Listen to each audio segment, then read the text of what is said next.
Hello, everyone.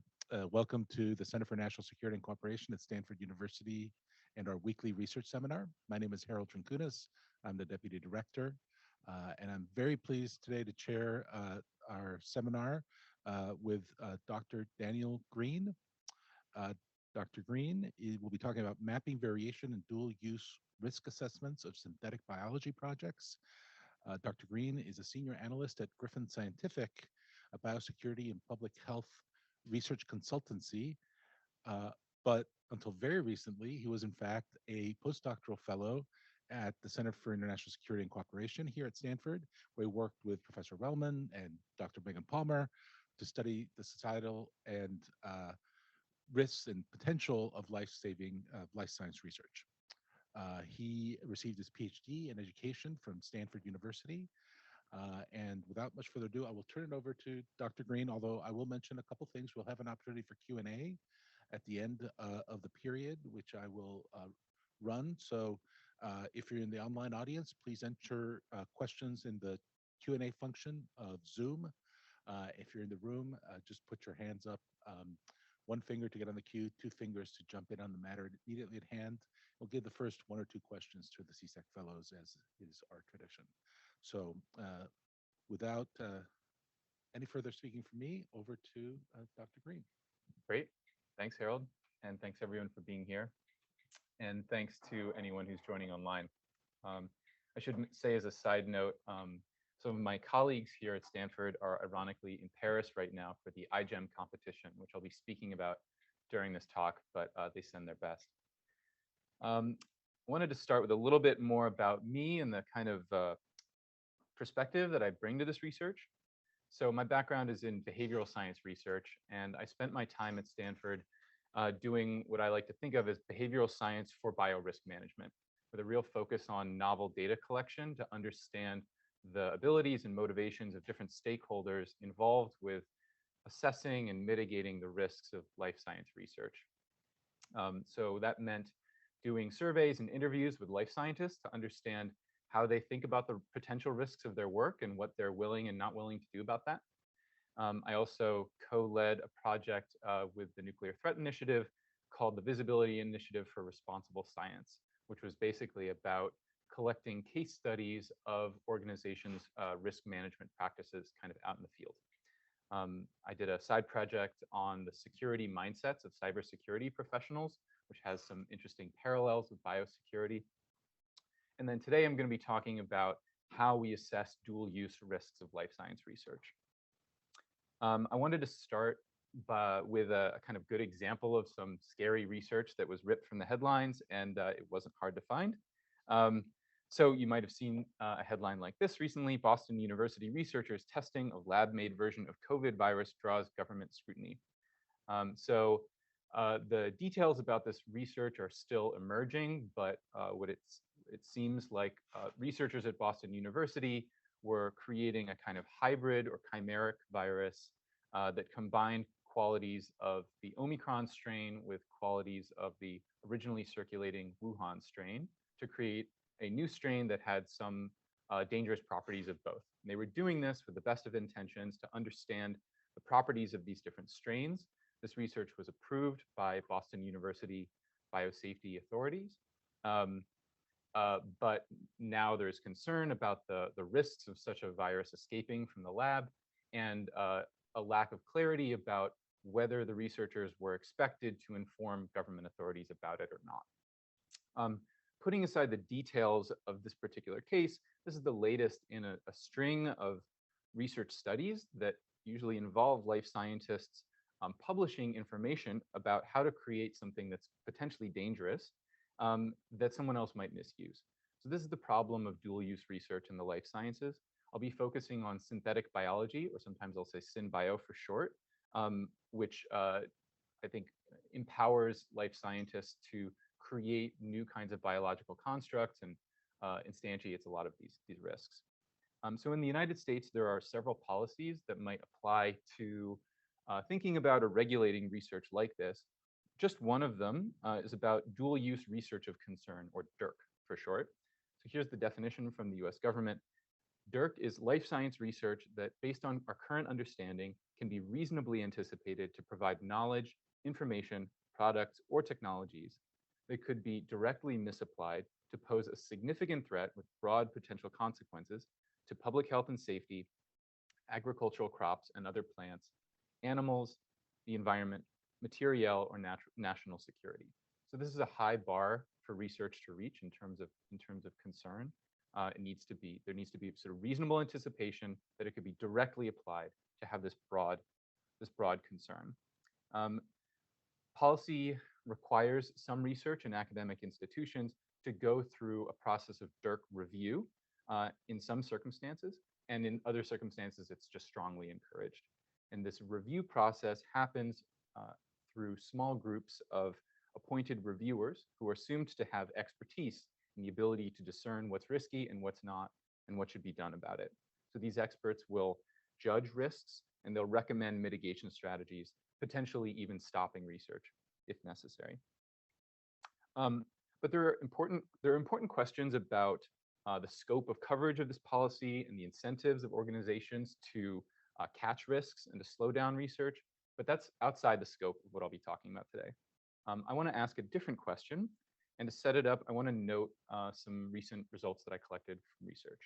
So I ran a survey with my colleagues of experts who do DURC review of life science projects involved with the iGEM Foundation, which I'll talk about in a minute. We just asked them a simple question, which was, what percentage of published synthetic biology research today do you think has DURC potential?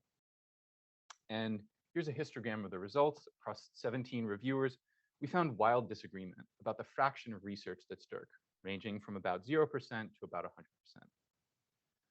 So this might be kind of initial reason to think that reviewers really disagree about what DURC is, and that two reviewers or two review groups might make totally different judgments about what's potential DURC, and there might not be standardization or alignment across them. So there might be missing opportunities for people to kind of cohere around common understandings of DURC. So my sort of organizing research question here is, how do we judge or think about DURC assessment expertise? And how much can we trust the validity of this expertise? Now, often when you're thinking about judging expertise, you want to look for an outcome measure where the experts can perform to a certain standard, or they can predict some outcome out in the world. It's very difficult to do that clearly with DURC because rates of accidents and deliberate misuse are really rare. But that doesn't mean that we can abdicate responsibility for thinking carefully about DURC assessment. So one thing that we can do is to study patterns in expert assessment and expert judgment.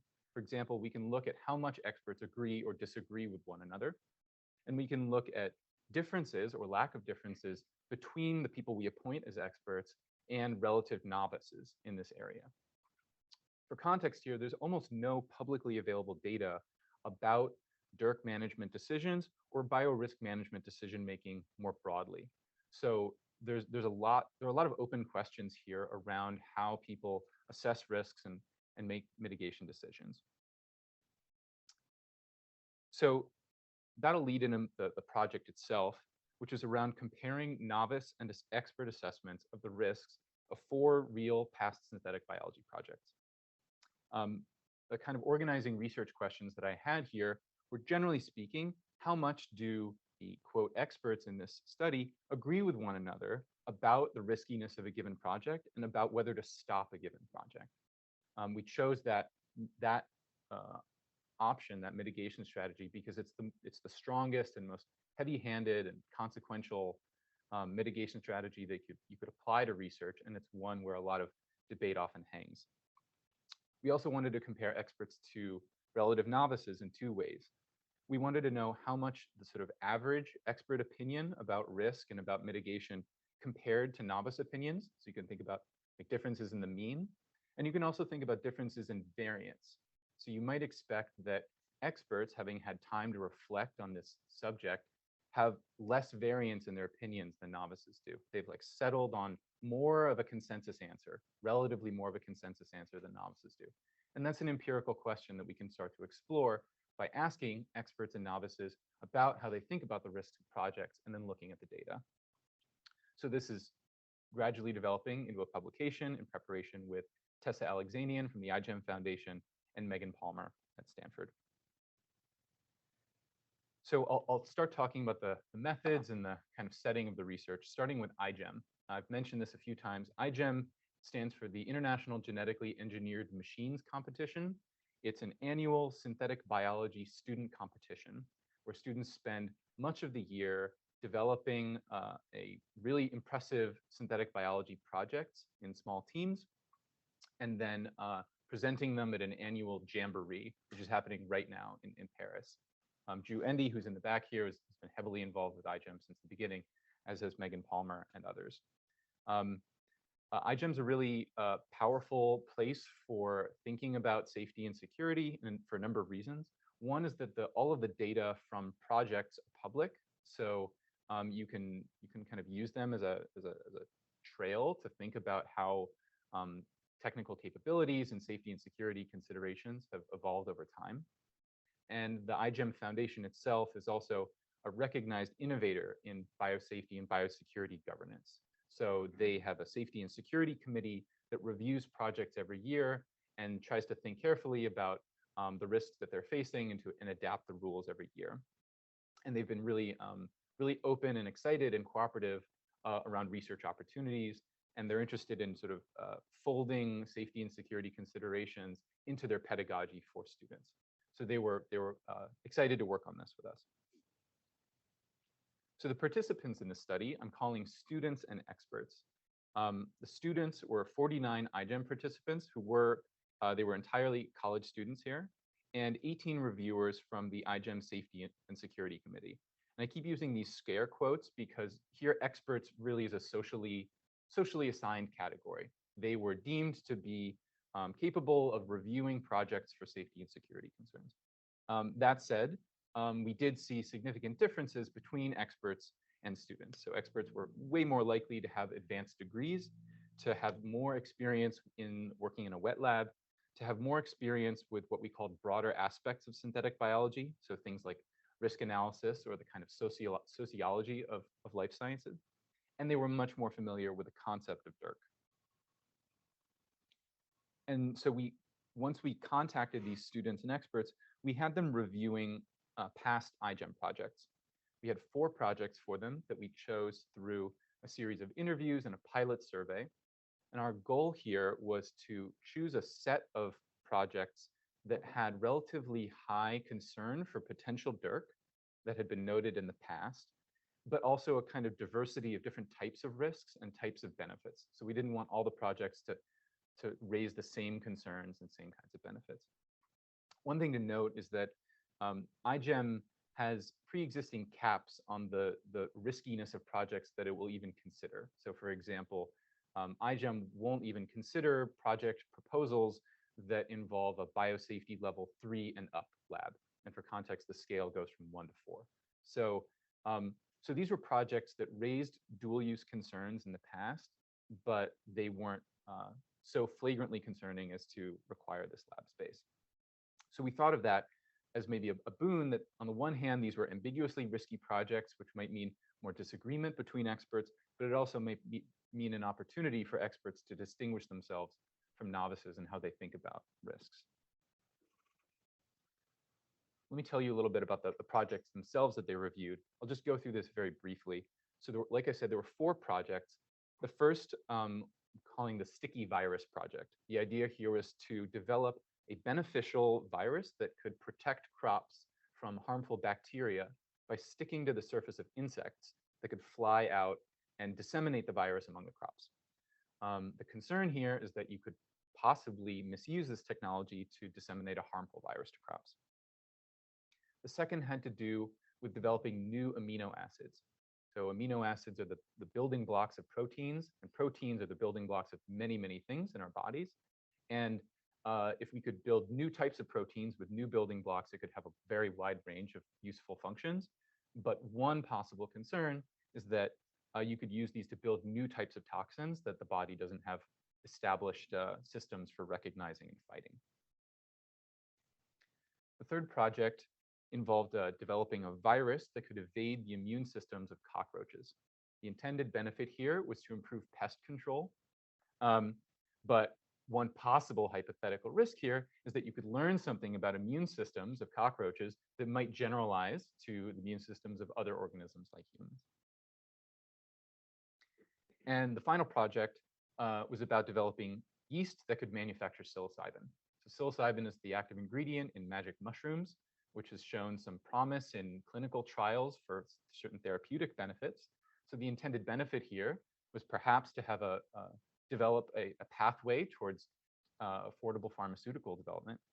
But one possible obvious risk here is widespread access to illegal drugs that could be abused. So participants had these 4 projects. How did they assess the project? We tried very hard to base the assessment process on this companion guide that the United States government provides to institutions that want to review dual-use research of concern. So we wanted the assessment process to be as close to existing guidance and best practices as possible. Here's how it worked. So you would get a packet of project materials. These were basically the original safety forms written by students.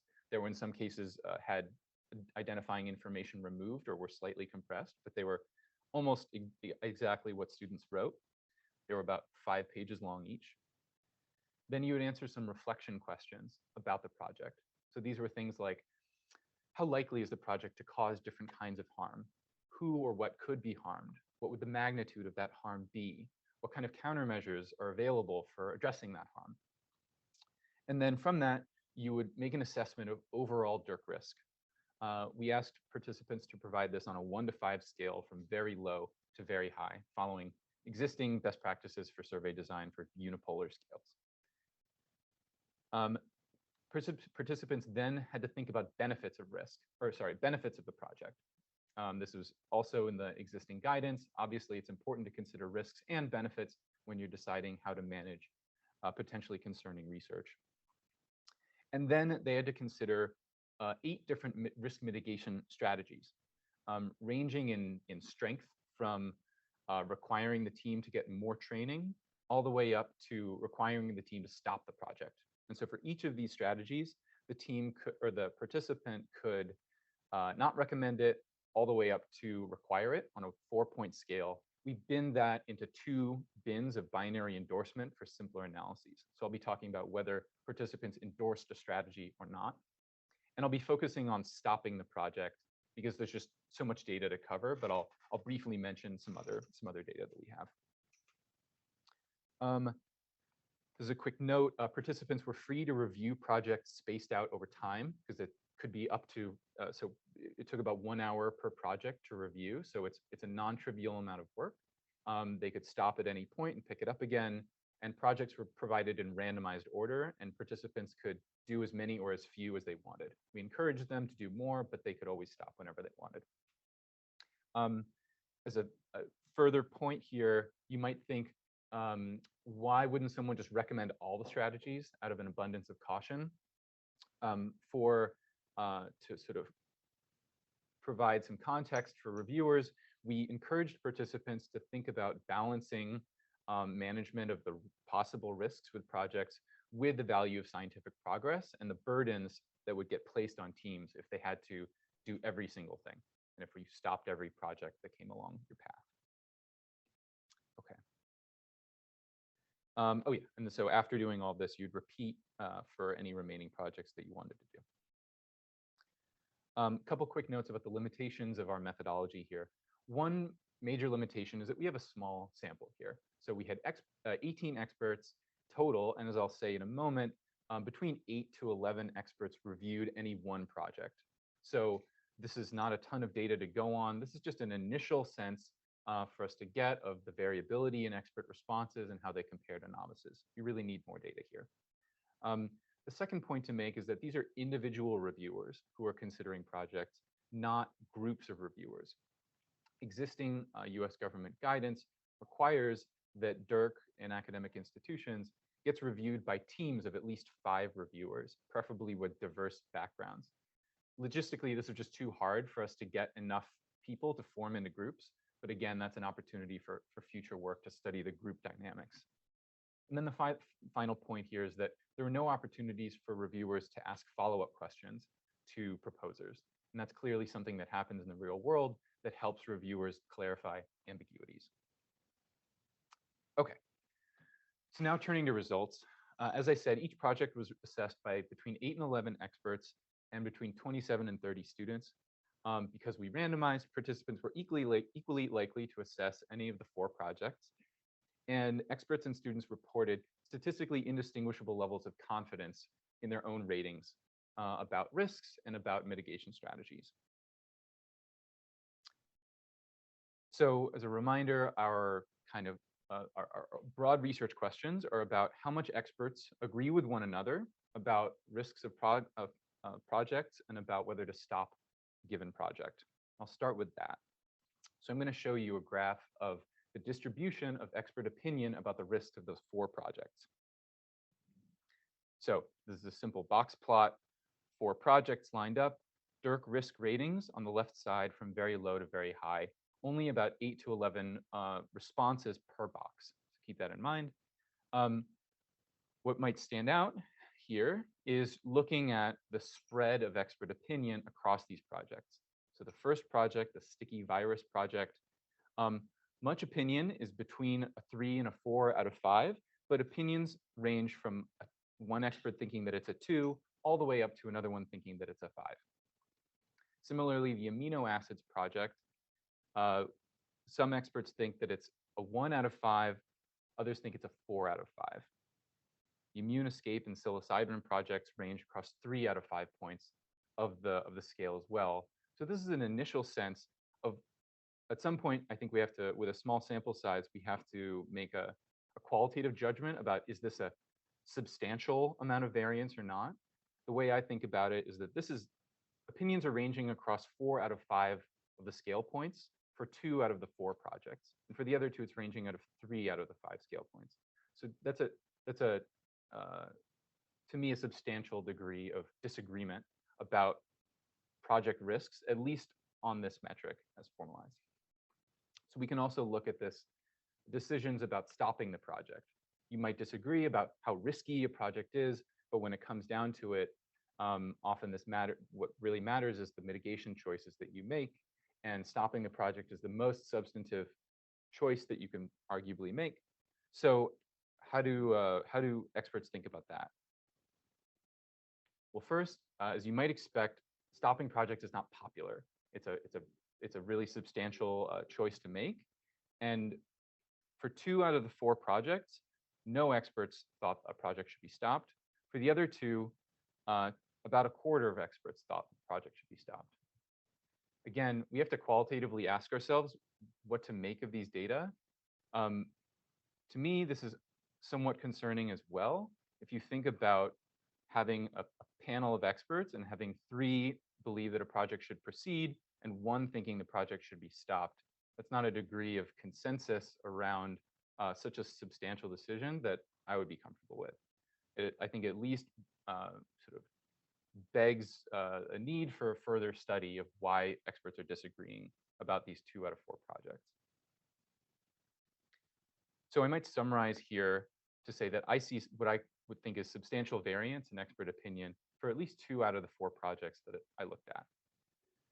Now I want to turn to the other 2 questions, looking at expert and novice differences. So as a reminder, we're going to be looking at differences in average opinion and also differences in variance, whether experts have more consensus than students do. So here's the same graph as before, and now I'm just going to put the student ratings right next to the experts like that. So there's a lot to look at here. One thing that might stand out is the relative overlap in opinion between the red boxes and the blue boxes. So except in the last project, the psilocybin project. So for 3 out of these 4 projects, there were no statistically significant differences in the average risk rating of experts and students. For the psilocybin project, there was a significant difference. Experts thought it was less risky than students did. I also looked at differences in variance between experts and students and found no difference on average or for any of the individual projects. So that means that by this sample, experts did not have more consensus or a narrower band of confidence in their risk rating than students did. Again, we can also look at ratings or decisions to stop projects. And I'm going to put the students there again. So again, expert and student ratings are pretty similar for the sticky virus project, for the amino acids, the Immunoscape, and again, for the psilocybin project, there's a difference. Where interestingly, even though experts thought the project was less risky, they were more likely to think the project should be stopped than students did. But it looks like experts and students had comparable opinions about the decision to stop a project, and they were statistically indistinguishable for 3 out of 4. So I would sum these up by saying that expert opinions only appeared to differ from student opinions in 1 out of 4 projects that I looked at. And on these metrics, there was no substantial difference in relative consensus or variance on risk opinions. So a quick mention of further analyses, because this is just one sort of part of the data we're looking at. I mentioned that we had collected data on 8 different risk management strategies. Here are the other ones that we asked people about: more training, more external monitoring, improving biosafety and biosecurity, studying possible countermeasures, managing external facing communication so that you don't disclose or draw too much attention to concerning points of information, or modifying the design of the project. Again, these were taken from US government guidelines and advice for possible strategies. And we saw very different results here. I wish I had more time to go into the details, but we're still parsing that out. I just wanted to show you differences in opinion about training. So here are expert and students' endorsement of more training for the 4 different projects. And here you see a big difference compared to stopping projects. So first of all, both experts and students are way more willing to endorse training than to endorse stopping a project, which is not surprising. And you see starker differences between experts and students. In particular, students are way more likely to endorse training than experts are, especially in the psilocybin project. And we don't really know why here, but we'd like to do follow-up research, talk with experts and students to understand the difference in this perception. I think this illustrates the utility of data for finding novel expert-novice distinctions that hadn't been noticed before. So summing up, these initial results suggest what I think is a somewhat concerning amount of disagreement about DURC, substantial variance in expert opinions about DURC management. And I wanted to share a couple of thoughts about handling this disagreement or conceptualizing it. Disagreement isn't bad, of course. Decision makers want to surface lots of different opinions, and we don't want to quash disagreement and force some false consensus about the risk or risk management strategies for these projects. But I think we can learn from disagreement and potentially come up with strategies for managing it. One possibility that I could raise is to provide just-in-time information to reviewers to create common knowledge between them about key facts that might be useful. So here's what I mean. DURC assessment probably requires a lot of different types of expertise. You might need to know about the specific technical issues of the project. You might need to know about certain security issues, perhaps some knowledge that law enforcement has about bad actors or non-state actors or terrorist motives and capabilities. You might even need to know certain legal frameworks, and it might even be useful to know things about the biotech field and the sort of business side of biotech to get a sense of whether a project is likely to go to market as a project. So the point is that in order to assess risks, you might need a lot of different heads in the room. And if not everyone is there, you could see a lot of variance in opinion. But it might be possible to distill some key points that these people know in order to more evenly distribute information. So you could imagine, for example, creating a one-pager that would be like key points to keep in mind for DURC review from a national security perspective. That might have some very basic information about the numbers, types, motivations, and capabilities of different types of actors to try to equalize that knowledge. The second point is that it might be possible to identify opportunities to fast track agreement on simpler types of risk mitigations. So it might be hard to find alignment on the risk level of a project. It might be hard to agree on certain types of mitigation strategies, but there might be some points where we can empirically identify consensus and then move projects more quickly. So for example, there might be some projects where we empirically observe virtually no expert concern about DURC, and those could potentially be whitelisted. Or you could imagine projects that routinely flag biosecurity concerns. Like for example, here we saw a near 100% of consensus among experts that the psilocybin project should have higher laboratory security. Not surprising, you don't want someone stealing the psilocybin out of the lab. So you could imagine a sort of fast track point to agree that research projects involving drug synthesis should be seriously and immediately considered for higher lab security unless there's some special exception made. So closing out here, I see initial evidence of substantial variance in expert opinions about DURC management. More data are really needed to support this more, but I hope this illustrates the potential value that novel data collection can help for raising awareness of the current system's potential weaknesses or the variability in opinions across different review boards, and to provide directions for possible improvement. So thank you all for listening. Special thanks to my co-authors and to the Biopolicy and Practices Lab at Stanford. You can contact me here, and I'm happy to take questions here or online.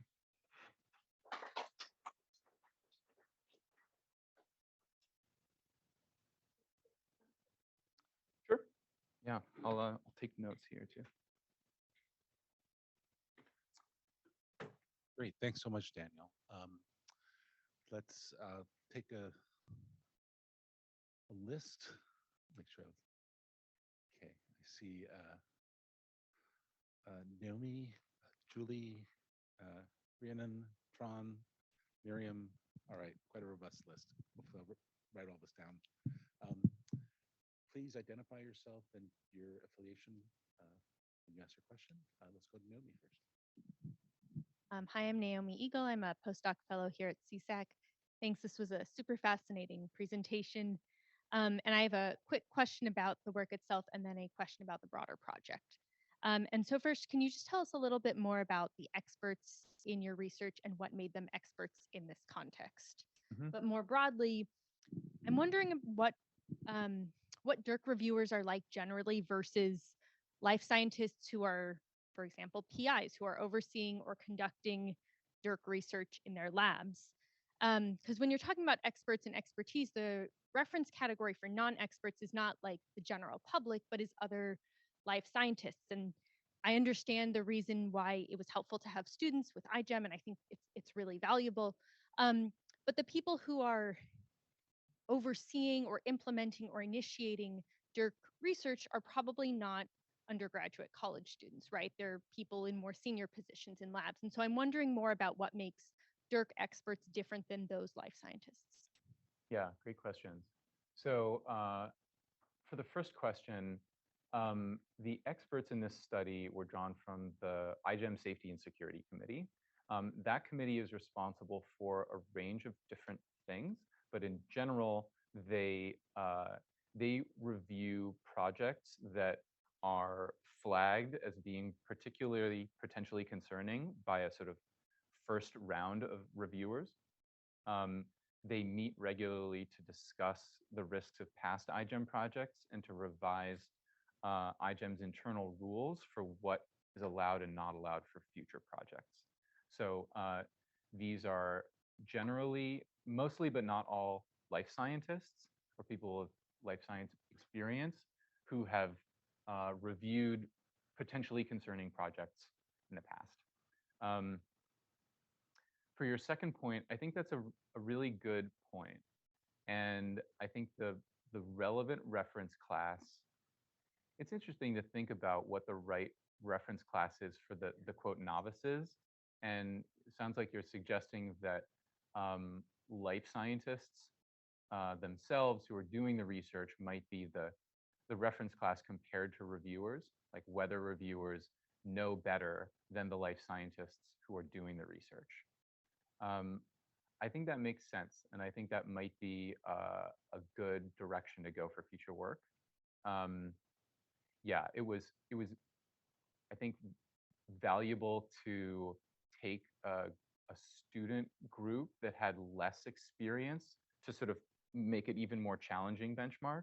But I think I agree with you that that more senior life scientists would be more kind of ecologically valid.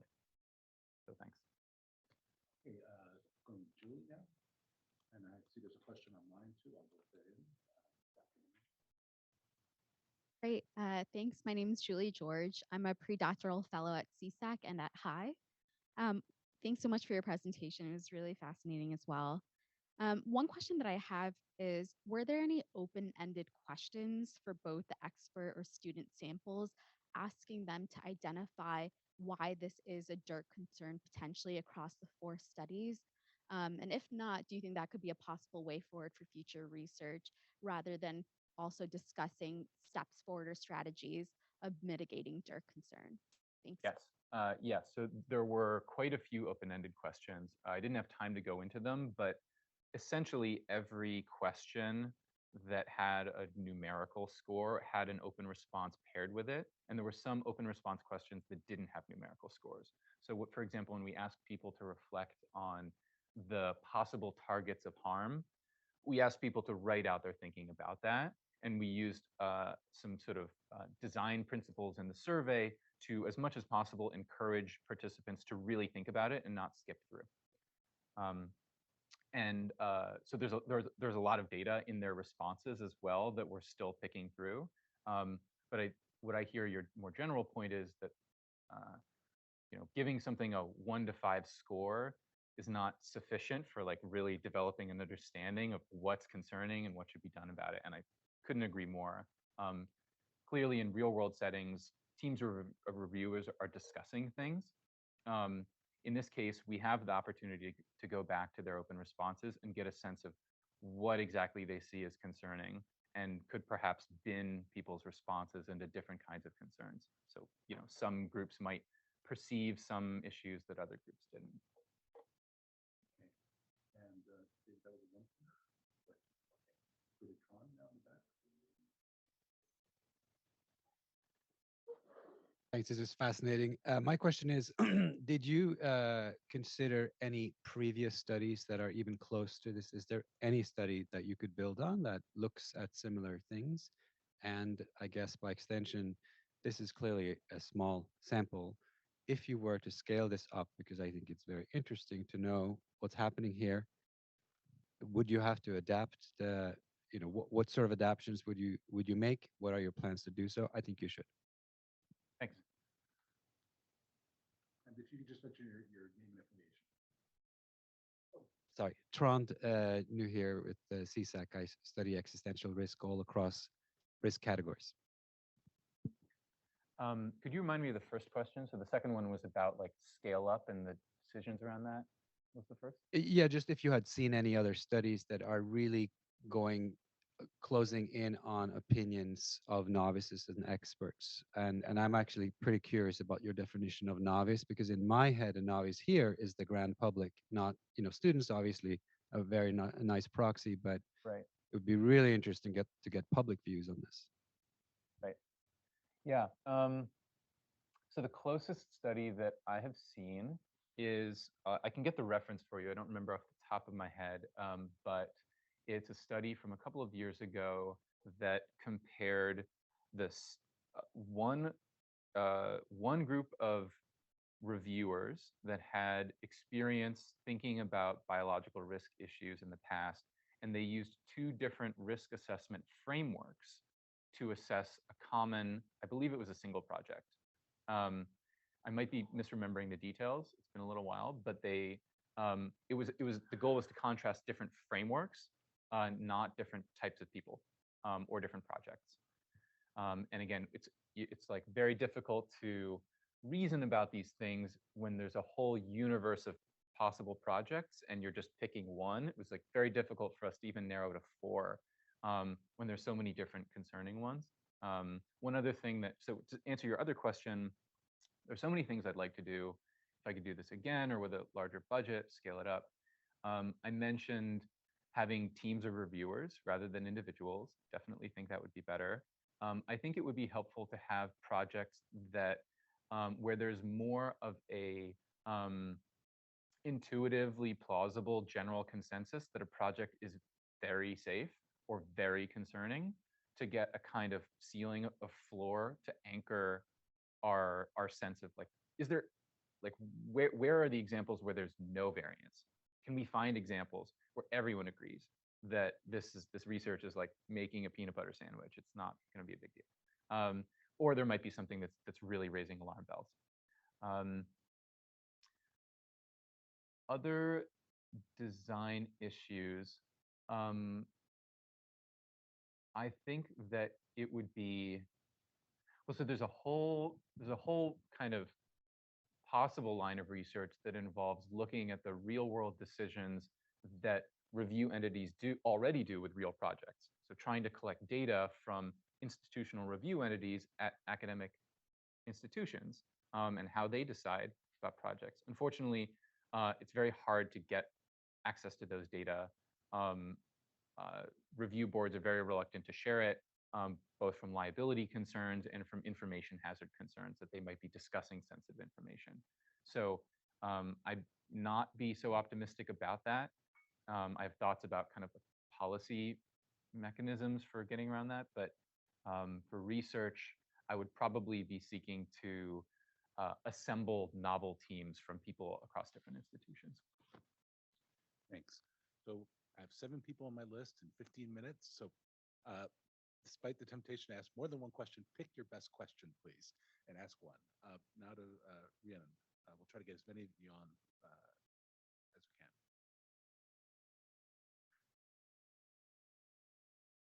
Hi, I'm Rhiannon Nielsen. I'm a postdoctoral fellow here at CSAC, and this is way outside my area of expertise. I do genocide stuff, so I'm going to pick one of my questions that I think makes a little bit more sense. It's just a follow up again on the notion of experts. Like you said, they were life scientists, right? And I think when you were talking about some of the ways forwards, getting in expertise insights from national security experts, biotech people, the one main thing that I felt was kind of missing from this is ethicists or philosophers. And so I was just wondering to what extent these experts have formal or informal training.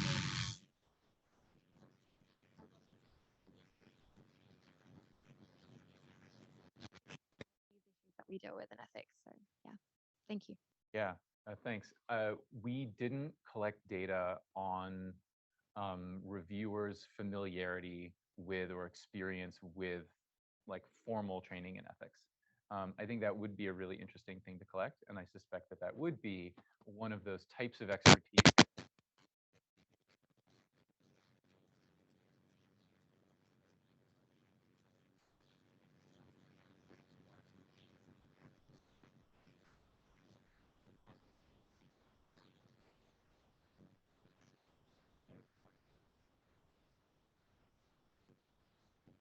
That someone with an ethics background could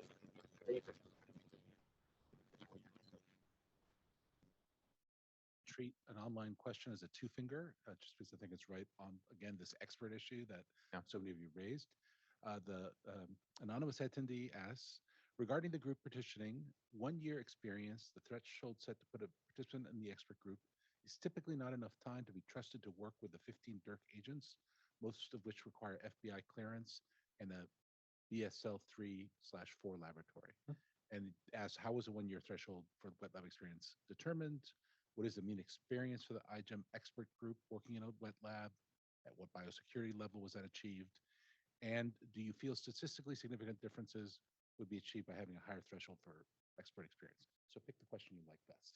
Sure, yeah. I think I'll try to address at least the first two. So just very briefly, experts were not defined as being above a 1-year threshold. I might have misspoken there. If I did, I apologize. I was just making the point that experts were defined by their participation in the Safety and Security Committee. Experts, like after the fact, when we compared the average level of experience between experts and students, experts were much more likely to have at least a year of experience. And the reason that I reported it as that is simply because the way that we asked about it in the survey was asking how much experience do you have in units that led up to multiple years as the maximum option. So I was essentially showing that experts were more likely than students to have picked the maximum option of experience on the scale of wet lab experience. I'd have to look to see what the mean experience difference was. It's a little tricky to articulate that because we didn't get a numerical answer from experts about how much time they had spent in a wet lab. It was like a categorical variable. So I could bin that and then look at that. Hey, Miriam, then David, Cameron, Ian, and Layette. Thanks. I'm Miriam Barnum. I'm a postdoc at CSAC. So if I'm understanding correctly, you assigned each participant randomly to evaluate one project, right? Up to 4. Oh, up to 4. Okay. So what I'm wondering is if you observed any differences between experts and the students in sort of the consistency of their evaluations across projects, particularly projects where they thought that the same mitigation strategies might apply or that posed similar risks. And if you might expect to see this in other research, given experts might develop particular heuristics for risk assessment or something that students might not have developed or formalized yet. Okay, if I understand you correctly, I think I have some data to speak to that. So I'd have to look back to see, but I believe that experts were they were less likely overall to recommend risk mitigation strategy. They were less likely to recommend mitigation strategies than novices across the board statistically. So the average number of strategies endorsed was lower in the expert group than the novice group. That's a little difficult to kind of wrap one's head around though, because the different strategies are so different from one another.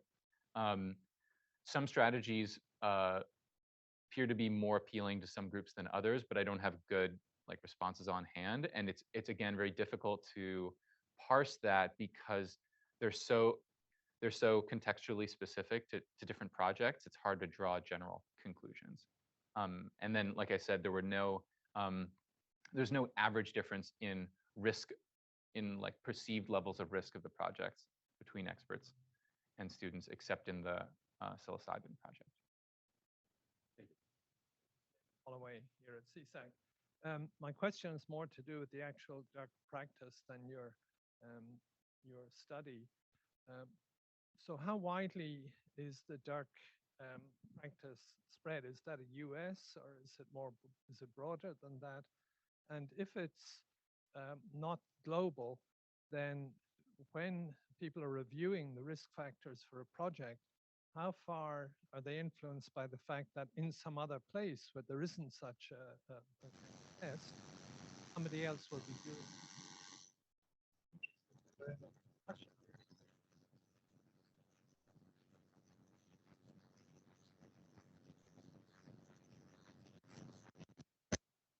Wuhan or wherever. Right. So the specific DURC term it's specific to the United States. DURC review is specific to the United States, but it's been influential for inspiring other countries' risk assessment and risk management frameworks. They don't use quite the same language. Some countries put different emphases on deliberate versus accidental.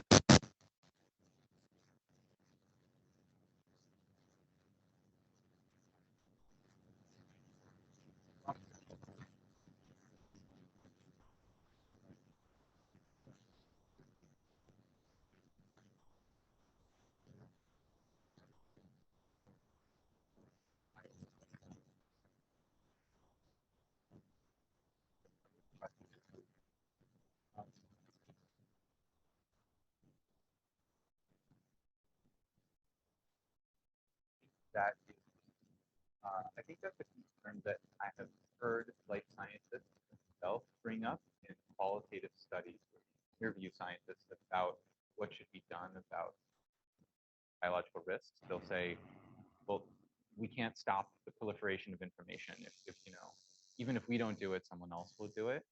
I haven't heard that concern brought up in the context of DURC review, though. So in the context of DURC review as advocated by the federal government, reviewers are expected to judge whether a project qualifies for the DURC definition. And then if it does, that opens up a larger conversation about risk mitigation that involves the government. But I'm not sure if the considerations around other actors play a role in mitigation choices. Okay, over to Cameron now. Cameron Tracy, research scholar at CSAC. The nature of the risk in the psilocybin case seemed to be fundamentally different from that in the other three, and that the other three were mostly about weaponization, whereas that one had a legal but not necessarily military dimension, and maybe also opened up moral ethical concerns about the harms that could result. This NIH guideline booklet that you referred to a few times, is that also reviewed?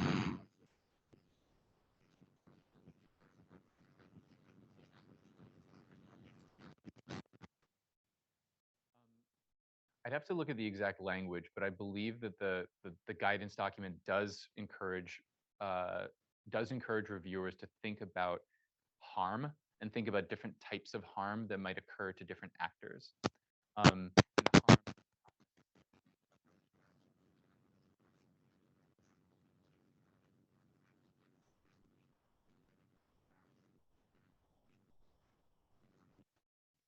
Then Wyatt. Looks like we'll have enough time for both. Hey, thanks for the very interesting talk. My name is Ian Reynolds. I'm a pre-doc here at CSAC and High. I just kind of wanted to ask you a little bit about more of the downstream plans for this. You talked about asking sort of follow-up questions. I wonder if you considered kind of binning responses that you get in the long form and kind of categorizing them and then bringing the same group of people back and putting them in the same room and being like, okay, you know, what's going on? That could be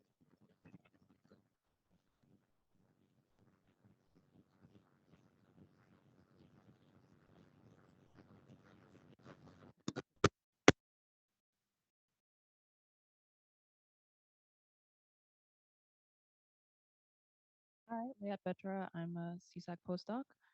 So my question is a bit of a broad one to do with the field of synthetic bio research in general. Wondering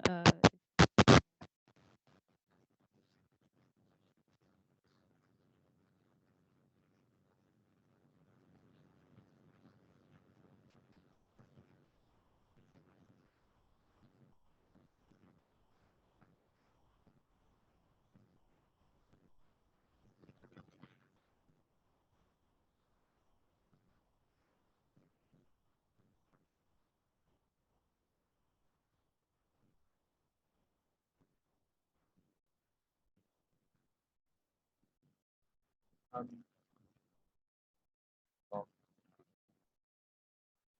I think that the NIH is clearly a huge player in funding life science research. And the NIH reviews projects for concerns about risk, but its processes of doing that are somewhat opaque to external viewers. I guess what I hear in your question is something like, how do funders signal concern about different types of risk, and how do scientists and researchers like pick up that concern and respond to it? Is that kind of what you're saying? that, and also just the political economy of this whole field as a whole. As you said, like it's a very kind of opaque impression as far as how interest in future research gets generated. Mm-hmm.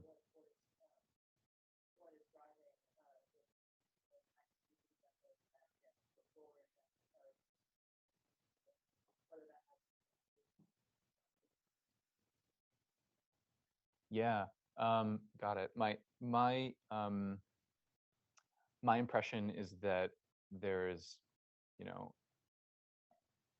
heavy funding into innovative life science in the United States and relatively little funding into um, sort of dedicated safety first technologies that could kind of change the way that life science is done in ways that bake safety in from the beginning. So there's room for funding that there's room for changes in funding that encourage some types of research without even needing to actively discourage other types of research. There may be opportunities to fund things like fundamental research into biosafety and biosecurity practices. Like, how do you physically do research in ways that minimize risk? Or funding research um, uh, into biological models or systems that allow you to ask the same research question with less inherent risk. Um, David, I feel like I just can't resist asking you if you had any like two-finger points on this question because it's a good one, and I thought you might have some thoughts.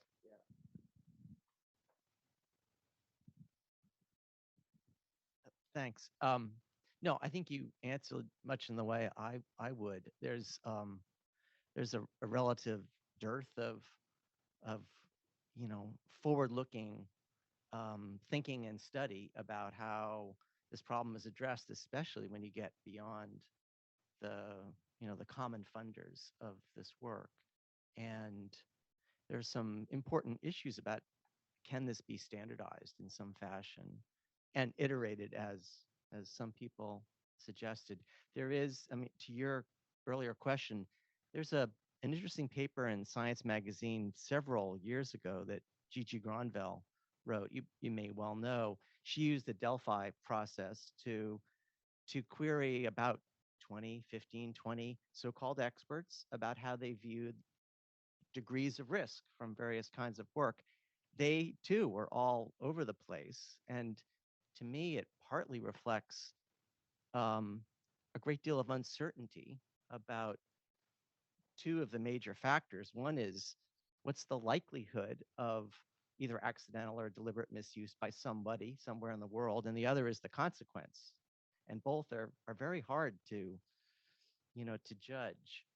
But it leads me to a question for you, Dan, which is, did you, how would you go about trying to assess how both students, novices, and experts, so-called experts, view the world as either a place that is largely inhabited by well-meaning people with just a very rare, bad apple out there, versus a dark and gloomy world in which behind every nook and cranny there lies an ill-motivated person, because it's that kind of world perspective that to me often leads to these very discrepant kinds of findings. Yeah, yeah, it's an interesting question. So in a past life, I was a social psychologist, and I'm familiar with a body of research from social psychology on people's mindsets about whether people perceive the world as a fundamentally safe or dangerous place, whether they perceived as a fundamentally just or unjust place, and there are various patterns of correlation between that and their, policy views and their orientations towards, different political figures and so on.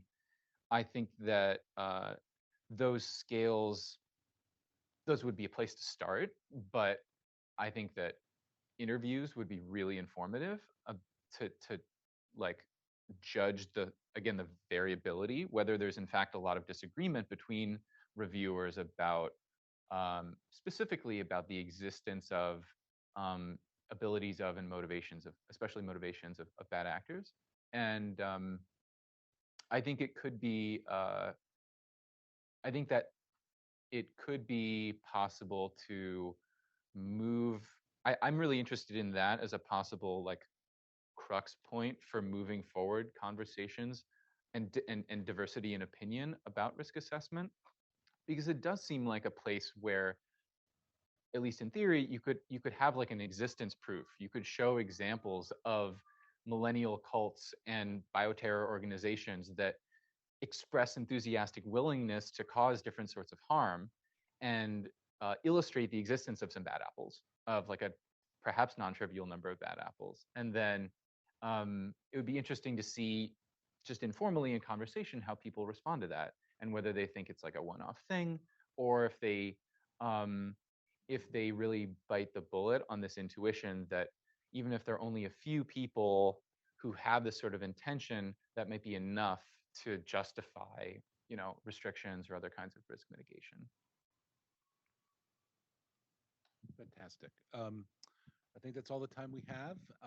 Please join me in thanking Dr. Daniel Greene for joining us today to talk about his work.